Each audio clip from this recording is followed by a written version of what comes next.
निहित संसाधन है उनको देख रेख की जिम्मा, उनको खरीद बिक्री करने का जिम्मा होगा। वनों में जो उपज होते हैं, लघु संपदा, महुआ, करच, इमली, कटहल, केवल माइनॉरिटी में रहने का अधिकार बनता है, जिसके लिए हम लोग लड़ाई लड़ने के लिए बड़ी तेजी से हम लोग आगे बढ़ने की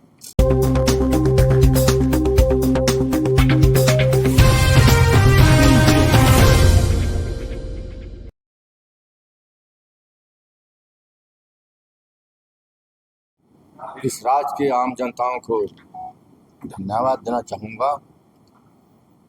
और आपका जो प्रश्न है उसमें कटु सत्य है। पंचायत एक्सटेंशन एक्ट, पेशा अधिनियम 1996 ईसाइयों के चंगुल से माननीय उच्च न्यायालय के दबाव में हेमंत सरकार को अंतरात्मा में दबे आवाज को निकालने का उच्च न्यायालय ने अवसर दिया। निश्चित तौर पर हम रूढ़िवादी जनजाति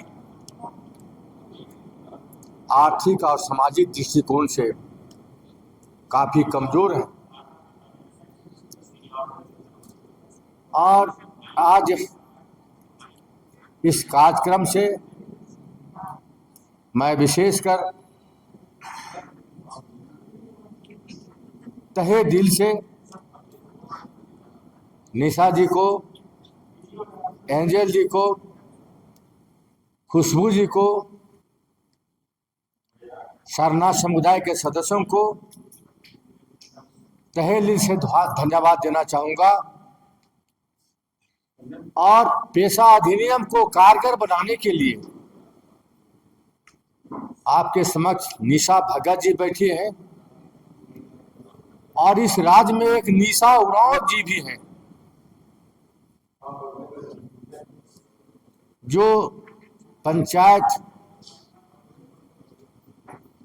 में निदेशक इस राज्य का हुआ करती थी और उनके द्वारा भी पेशा अधिनियम को कारगर बनाने के लिए किए गए कार्यों को देखते हुए राज्य सरकार ने उसको हटा देने का काम किया था।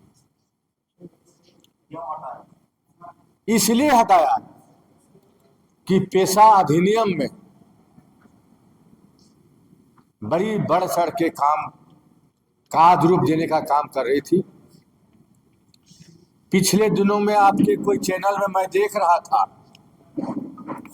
बंधु तिर्की जी बड़े बड़े बखान कर रहे थे, सरकार को बधाई दे रहे थे। उसके कुछ दिन पहले इस राज्य के कृषि मंत्री शिल्पी नेहा तिर्की जी के द्वारा और एक कथा कथित गलेक्शन डुंडुम के द्वारा पी पेशा का बात रात दिन रागालाप किया करने में ये लोग बात नहीं आ रहे थे। आज पौराणिक व्यवस्था रूढ़िवादी परंपरा को मानने वाला गांव का पहान महतो पुजार ये पौराणिक व्यवस्था को ग्राम सभा में अधिकार दिया गया। पी पेशा में लोगों ने यह मान के चल रहा था ग्राम प्रधान का चयन आम जनता से होना चाहिए। सर, सब जानकारी में सीनियर नर्स से बताइए कि ये जो 2 दिन पहले कैबिनेट में पास हुआ, कोई डाउट है? हेमंत सोरेन को बधाई देंगे, डाउट हो तो क्या डाउट है? और इसलिए भी डाउट है कि कहा गया कि क्रिसमस का तोहफा, क्या डाउट है? इसको अगर हेमंत सोरेन जी वोट की राजनीति करने के लिए क्रिसमस का माने तोहफा समझ रहे हैं, लेकिन एक्समस मनाने वाले लोग अंतरात्मा से रो रहे हैं कि हमारी चलती खत्म हो जाएगा। हमारी व्यवस्था में ग्राम प्रधान का जो चयन की प्रवृत्ति है वह आदिकाल से चलते आ रहा है, हमारी सामाजिक व्यवस्था है। वे चाहते थे कि ग्राम प्रधान में चुनाव के माध्यम से ग्राम प्रधान का चुनाव किया जाए। हमारे गुमला इलाका में ईसाई लोग टाइटल बदलने का काम शुरू कर दिया। निशा जी लड़ाई लड़ रही है डिस्ट्रिक्ट की।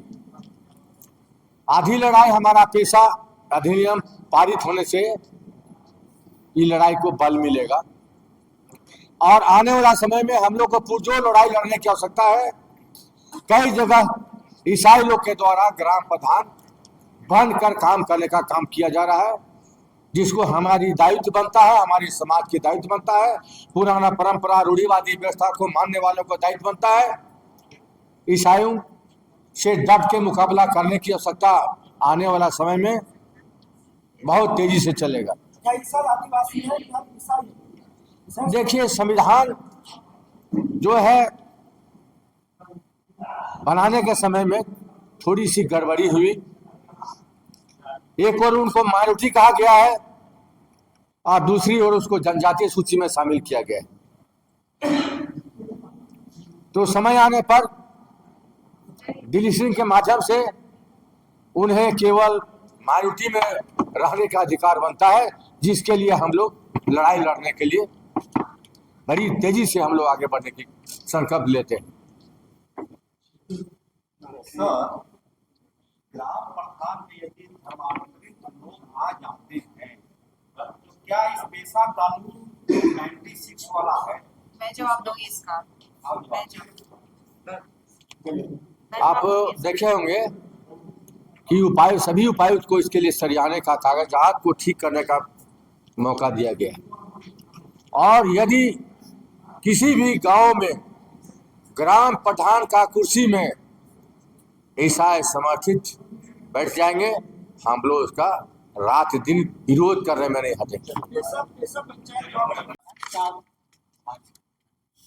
निश्चित तौर से बहुत लंबे समय से आदिवासी समुदाय के लोग पेशा कानून के लिए संघर्ष कर रहे थे और इसको लेकर के विगत दिनों झारखंड के कैबिनेट में भी इस पेशा कानून को भी पास कराया गया और झारखंड हाईकोर्ट भी जो है राज्य सरकार पे लगातार दबाव बना रही थी, जिसको लेकर के पेशा कानून कैबिनेट से पास हुआ है। अब नियमावली में जो है कि किस तरह से राज्य सरकार उसको जो 1996 का पेशा कानून का ड्राफ्टिंग था ऐसा हूबहू लागू हो रहा है अथवा नहीं हो रहा है, लोग आज भी सस्पेंस में है। तो हम लोग चाहते हैं कि जो भूरिया कमेटी के टीम ने जो पेशा कानून को जो नियमावली बनवाया था उसी के तरह से हूबहू हो।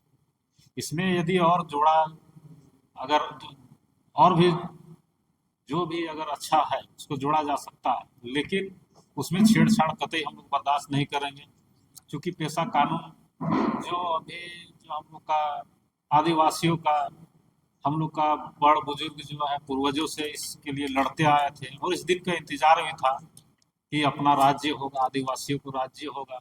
और पेशा कानून लागू होने से एक आस बढ़ी है कि यहाँ के जो रूढ़िवादी परंपरा संस्कृति को मानते हैं, जो पहान पेनघोरा महतो मुड़ा बैगा डोकलो सोहरो जो भी है, जो परंपरागत स्वशासन व्यवस्था के अंतर्गत जो आते हैं, जो रूढ़िवादी परंपरा से पूजा पाठ करते हैं, ऐसे लोगों को उनको अधिकार मिलने जा रहा है, वो ग्राम प्रधान बनेंगे और ऐसी शक्तियाँ मिलेगी इनको, जैसे खनिज हो गया, कोयला बालू लोहा तांबा जो गांव में निहित संसाधन है उनको देख रेख की जिम्मा, उनको खरीद बिक्री करने का जिम्मा होगा। वनों में जो उपज होते हैं लघु संपदा महुआ करज इमली कटहल, ऐसे को कैसे हम लोग बाजार में इसको हम लोग बेचेंगे और कैसे हम लोग का आय का साधन होगा। इसी तरह से शराब बिक्री को भी सरकार ने इसको ग्राम सभा के माध्यम से ताकत दिया है कि जो भी अंग्रेजी शराब हो या देसी शराब हो, इसका नियंत्रण स्वयं ग्राम सभा के पास रहेगी और ग्राम सभा ही तय करेगी किसका जो है इसमें दुकान रहेगा अथवा किस नियम के तहत ये दुकान का संचालन किया जाए। उसी तरह से गांव में जितने भी जो वहाँ पे व्यवसायीकरण हो रहा है या स्कूल कॉलेज बन रहे हैं, इसका भी नियंत्रण देख रेख करने का जिम्मा ग्राम सभा को ही मिलेगा। बाजार हाट हो गया, मछली पालन हो गया, गाय पालन हो गया, या बाजार में किस तरह से हम लोग उसको उसमें बाजार को संचालन करना है, तो सभी ताकत जो है ग्राम सभा को मिलेगी। जहाँ तक कि यदि कोई व्यक्ति, गांव के लोग छोटे छोटे मोटे जो लड़ाई झगड़े होते हैं, उनको भी जुडिशियल पावर मिला है, उनको भी सजा करने का प्रावधान है, 2000 तक का जुर्माना कर सकते हैं। तो इस तरह से आज आदिवासियों का एक जो अधिकार था, जो आदिवासी झारखंड राज्य हम लोग लड़ के लिए थे, अब लग रहा है कि हम लोग का साकार होने वाला है। लेकिन इसको नियंत्रण और संचालन का जिम्मा सरकार पे है। किस तरह से ये ग्राम प्रधानों का चयनित करना है, क्या नियमावली होगा, और यदि अगर इसको हम लोग अगर नहीं बनाते हैं